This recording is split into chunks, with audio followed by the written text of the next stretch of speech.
a ver la columna semanal de Lenia Batres Guadarrama, la ministra de la Suprema Corte de Justicia de la Nación, antes de entrarle al debate político sabroso. Esto es lo que anuncia por la madrugada, así circulan desde pasada medianoche o antes incluso de medianoche el equipo y la ministra de la Suprema Corte de Justicia de la Nación, Lenia Batres Guadarrama. Este jueves, en el Pleno de la Suprema Corte, discutimos si los recursos provenientes de la cuenta individual del sistema de ahorro para el retiro, entregado a personas beneficiarias con motivo del fallecimiento de una persona trabajadora, se encuentran exentos del impuesto sobre la renta por equipararse a ingresos por herencia o legado. De acuerdo con la Ley del Impuesto sobre la Renta, artículo 93, fracción 22, se exenta de este impuesto a quienes reciben una herencia o legado. Sin embargo, este mismo artículo en su fracción cuarta exime de su pago solamente al retiro del Afore cuyo monto excede de 15 veces el salario mínimo general. El Pleno de la Corte decidió prescindir de esta diferencia en el monto y consideró que cualquier retiro debe ser equiparable a la herencia o legado, por lo que no tendría que pagar impuestos sobre la renta. En el régimen jurídico mexicano no siempre existió esa exención o ninguna exención. El 25 de agosto de 1926 se expidió la Ley Federal de Impuestos sobre Herencias y Legados, que estableció el pago de 4 a 40% de la masa hereditaria según el valor de la porción heredada entre 1,000 y más de 200,000 pesos y según el grado de parentesco. 4% a 20% primer grado, 6% a 22% segundo grado, 10 a 23% tercer grado, 15 a 26% cuarto grado y 22 a 40% quinto grado y personas no familiares. A partir de 1933 se trasladó este impuesto a los estados a cambio de conceder a la Federación una participación del 40% del monto recaudado. En el Distrito Federal, una ley del 6 de marzo de 1934 y otra de 1940 establecieron un impuesto de 4 a 64% según la porción heredada y grado de parentesco.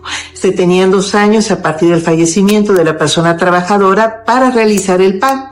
La ley de 1940 redujo a 1 año este plazo y amplió el impuesto para bienes muebles fuera del territorio nacional, heredados por personas que se encontraran en el territorio y a las participaciones de sociedades domiciliadas dentro del país, descontando el importe del impuesto a herencias causado en el extranjero. El 28 de diciembre de 1959, una nueva ley federal mantuvo el gravamen por impuestos de herencias federales y locales, pero varió la participación de la Federación y de los estados para determinar que si el estado derogaba su legislación sobre herencias, participaría en un 60%, 50% el estado, 10% para municipios en el impuesto federal, y si no la derogaba, la Federación prescindiría de su 40% y cobraría directamente este monto aplicado sobre la ley federal.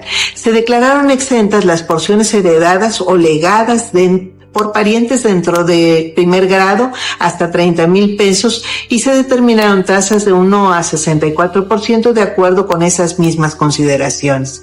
El 29 de diciembre de 1961 se derogó el impuesto a herencias y legados. Se crearon otros impuestos como el de adquisición de inmuebles urbanos y valores mobiliarios y se gravó el importe de alquiler de inmuebles percibidos por no comerciantes con tasas de 0.75 a 5% por cobros de menos de 1,000 pesos de renta al mes.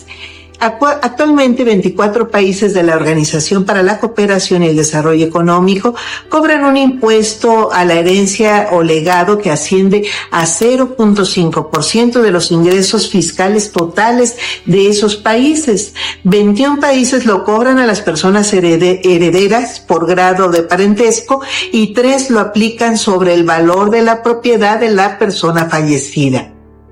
El 50% de la población mundial posee actualmente menos del 2% de la riqueza del mundo, mientras que el 10% concentra más del 76%.